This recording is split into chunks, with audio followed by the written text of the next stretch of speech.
Hello, and welcome to today's pre-calculus lesson on polynomial and rational inequalities, how to solve them. So the difference between an equation and an inequality is you have a polynomial with an equals sign. Usually we set it so it's equal to 0 and then solve.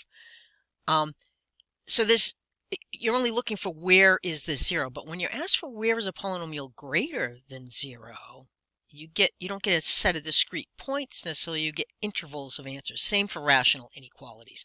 So let's take a look at what we mean. So here are our two learning objectives today.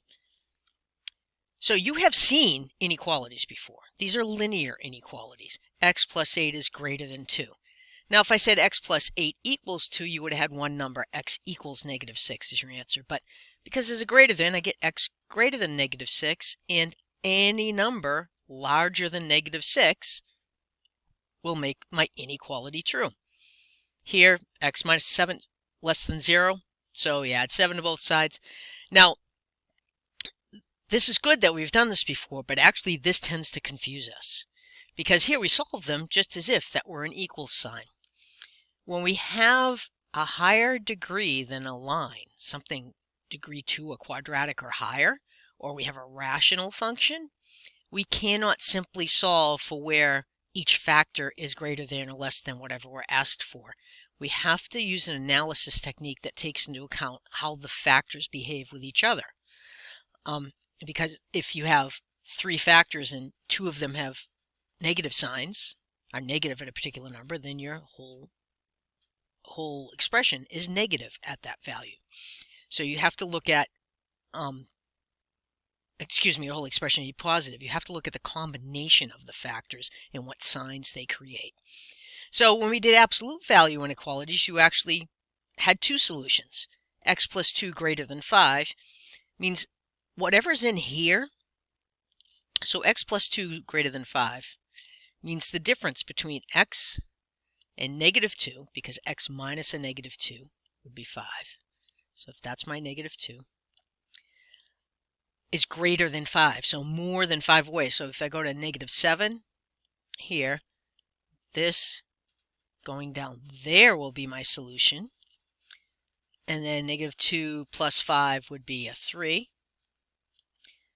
This to there would be my solution. So I need to be more than my x's need to be more than 5 away from negative 2, because the difference between x and negative 2 is what x plus 2 is. So I get two solutions. So maybe you've seen that, maybe you remember that, but you can't simply say x plus 2 is greater than 5. You have to take into account there are two choices. Either the stuff in here was bigger than 5, or the stuff in here had a value that was negative 5 or more. So, but the problem is when you say further away than negative 5, what you really mean is less than. So we had to switch the sign. All right, that's just a little review of absolute value. We're not going to do much with that right now. This is what we're going to look at. So if we are given a polynomial inequality, now the difference between this and what we had been doing in the past is this is not an equal sign. This is now a greater than sign, or it could be a less than sign, or greater than equal, or less than equal. But now we start with this. We still do want to make it so one side of our inequality is 0. If we were to graph the left side of this and the right side of this, x squared minus 4x minus 1 on the left, 4 on the right, we would get this graph. Here's your x squared minus 4x minus 1. Here's your y equals 4. And we want to know where this curve is higher than this 4. So you can see there'd be a spot like right there, everything to the left of that, and right there, everything to the right of that. So it's going to be kind of two sets of answers. It's not, I can't just solve for this factor this and solve for greater than 4. First of all, it's easier to compare to 0. So what we do first is we subtract 4 from both sides of the inequality. Now our problem becomes x squared minus 4x minus 5 is greater than 0. A lot of times when I'm looking at inequalities and I see this greater than 0, I write the words is positive. Now it's easier to write with a pencil than with a mouse here, but basically what I'm looking for is where is this graph positive? Where is this function positive? Where do I get positive y values? For which x's do I get positive y values? So comparing to 0 is easier for that reason too. So zeros of a polynomial occur where a function may change from negative to positive or positive to negative. You saw that when we did curve sketching for polynomials. We plotted every point where there was a 0, and then we had decided based on the multiplicity of the factor, whether it was even or odd that created that 0, whether or not we turned around there or whether we changed sign there and crossed through the x-axis. That, if you're good at that technique, you could actually use those techniques of polynomial sketching to solve these problems. But so now that we've got x squared minus 4x minus 5 plus, sorry, let me see, what, x squared minus 4x minus 5 equals 0. This is my greater than 0. This is my graph. Here's the 0, the x-axis. So now I want to know, oh, look, I can almost see this.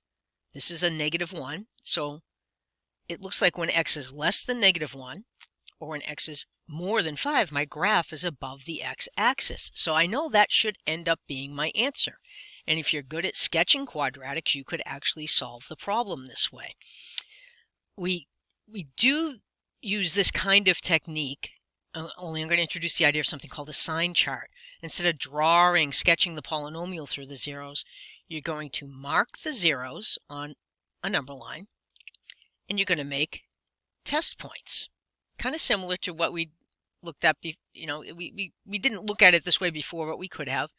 So you pick a point, so this is actually -1, and the reason I know that's -1 is my function will factor to x plus 1 times x minus 5. That will give me x squared minus 4x minus 5. So I'm really looking for where is this bigger than 0. So I can look and say, okay, I have a 0 at -1, I have a 0 at 5. And I can make a sign chart. If I don't have this curve in front of me, what I can do is I can pick a test point. Let me see if I can change the color of this pen. I can pick a test point right. Okay, so there was my, when I do that, I lose my negative, there's my -1, there's my 5. Pick a test point, there's only 3 regions, less than -1, between -1 and 5, and greater than 5. If I pick x equals -2 to test in my equation, and I had x plus 1 times x minus 5 was my inequality. I check for this, I want to know what the sign of this is, and anywhere I find the sign is positive, I'm going to choose that for my answer. So if I put in x equals -2, it puts me to the left of this 0. Tells me whether or not x is less than -1 are positive and negative. The second interval is 1 less than x, and I only used the less than because there's no equals in the problem. 5, and then the last one is x greater than 5. And you could write those in interval notation. This is probably easier for me to write. So I check that. I put -2 plus 1, I get a negative. -2 minus 5, I get a negative. A negative times a negative is a positive. So without having this curve here, I could just make this chart of this number line and say, hey, over here, I found that my values for my expression, that the left side of my inequality, are positive. And then I could check 0. I put 0 in because that's in this interval. 0 plus 1 is positive. 0 minus 5 is negative. Positive times a negative is a negative. So between -1 and 5, I have a negative values for my y. And then I check a number greater than 5. Let's pick 6. 6 plus 1 is 7. That's positive. 6 minus 5 will be a positive number. Positive times a positive is positive. So take a good look at this, because when I move, this is going to go back. But if I wanted to know where my function is positive, I basically, here are my answers. They are right on this. Now, I didn't have to have this curve to do it. All I needed to do is have the factored form and graph each of the zeros and then pick a test point. That's called a sign chart. You'll see a lot of that in calculus. So let's move on. So this is a summary of what I did. I rearranged the inequalities to one side 0. I found the zeros by factoring. If it's a quadratic, you can use the quadratic formula. You know that polynomials can only change sign where y is 0, so you graph the real zeros and you make a sign chart. You make a number line and you mark the zeros of the polynomial on it. You choose a test number that is in between or beyond each zero. So in the number line you make with the zeros marked will split your number line into one more interval than you have zeros. So 2 zeros gives you 3 intervals, one in each end and one in the middle. 3 zeros gives you 4 intervals. So this is what I did. And this is what you just saw me do. There's our original problem. We rewrite it, we factor it. We see we have zeros at -1 and 5. Notice I do not put x as 0 here. That's a hard habit to break when you're drawing number lines, but that will just confuse us in this case. So here's the interval, the 3 intervals I have. I chose these test values. This is just a summary of what I did. You don't actually have to find out what the y is when you have x is -2. I like plugging these back into factored form because if I put in a -2 there, I can see this will be negative. Put in a -2 there, I can see that will be negative. Then it's a negative times a negative is a positive. As you see, I've written out the reasoning here. So you can find the value if you want, but you don't need to. So I pick a number in this interval. I pick 0 to test. I found out that that was negative. Pick 6 to test. I found out in that interval my y's are positive. And so I mark this. And now the original question is asking me, where is this expression, x squared minus 4x minus 5? Where's that function positive? So I have in this interval and in this interval, and here is what those intervals correspond to. Okay, so it's not too much different than finding the zeros up to the point where you still have to make one side 0, factor, find the zeros. But then you have to go beyond just finding the zeros to figure out what happens in between them, because your answers are really intervals in between or beyond the zeros. Here's another example. This one's already got 0 on one side. And to factor this, you may or may not recognize this. I can take out, I grouped this. So I did x cubed times x. I did x cubed plus 2x squared as one group. -4x minus 8 is the other group, and then I took out an x squared term. Don't worry too much on these problems. I'm not going to make you do a lot of factoring. And then this factor, I had an x plus 2 to take out, but then I was left with an x squared minus 4, and it factors. You can work that factoring out on your own, but this is the factoring. So I have an x plus 2 times an x plus 2 times an x minus 2. It's the factoring of x cubed plus 2x squared minus 4x minus 8. And I want to know where this is negative. So I might, as I'm doing my problem, I might make a note to myself, because sometimes what happens is we do all this analysis, and at the end, writing negative is so much harder than writing positive. So that's negative. Just pretend that's the word negative. Writing with a mouse is not that easy. So x equals 2 and -2 is zeros. I draw my number line. I need to let go of the pen to do this. I draw my number line, and I put in just the -2. And it doesn't matter if there's 2 of them. I just put in one -2 and a 2. And now these are the intervals I'll check. X is less than -2. X is between -2 and 2. And x is greater than 2. I pick a test point. So -3 is in the interval x less than -2. I test that. I see I get a negative times a negative times a negative. 3 negatives multiplied together give you a negative value. I do that for 0. I see I still get a negative value. I get a positive times a negative. And then when I test beyond x is 2, when I test 3, but you could have chosen 5, you could have chosen 3027. I pick 3 because it's easy. You get positive times positive times positive. So you write those answers on your sign chart. I had a negative, and a positive. And I want to know where is this x cubed plus 2x squared minus 4x minus 8 negative. This answer isn't quite right. I have to leave out the -2. This really should say, let me pick a better color to write with here. This really should say x less than -2. It should be written as 2 intervals. And -2, sorry, that's a 2, less than x less than 2. That should be a -2 down here. Okay, because here the function is actually equal to 0. And that is not what my question was. If my question were, where does this equal 0? If I had an equal sign there, if I had less than or equal to 0, instead of just less than, then this would have been the correct answer. Actually, and it would have been less than or equal to 2. So that would have been the correct answer. But I forgot to leave out the -2 in the slide. But you can see I have a negative here, negative here. These two intervals are my answer. I do that with a sign chart.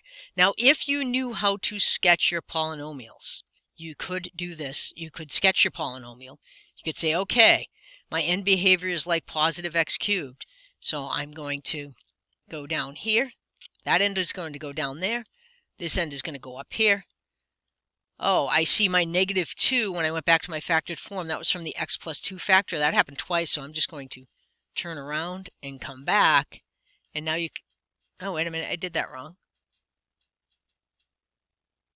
No, I did that right. Sorry. Negative, negative, positive. Okay, so after I sketched that, you could do this with curve sketching. So that's another example. And here is what that graph looked like if you were to graph it too. You can tell, as you can see here at x equals -2, the function is equal to 0, so I don't include that. But from up to there and then between there and 2, my graph is below the y-axis, which means it is negative. And that's the interval I want to define. If I had simply solved this by saying, now don't do this, x plus 2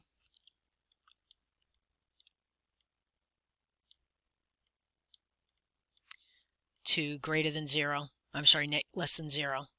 I would have got x less than -2, x minus 2, and I've got x less than 2. It kind of would have worked, but you can't count on that. Oftentimes you do not get the right answer by doing this separately. You cannot do it. You have to do this whole analysis of how, as you can see in the above analysis, we had to take a look at how the factors played and multiplied out together. Just because this factor was negative didn't make the whole thing negative. It was the fact that I had 3 negatives I was multiplying. When just this last factor is negative, I was multiplying by 2 positives. But so you have to take into account how they work together. All right, I'm going to stop this video here, and I'm going to make another one for rational inequalities, and I will see you next time.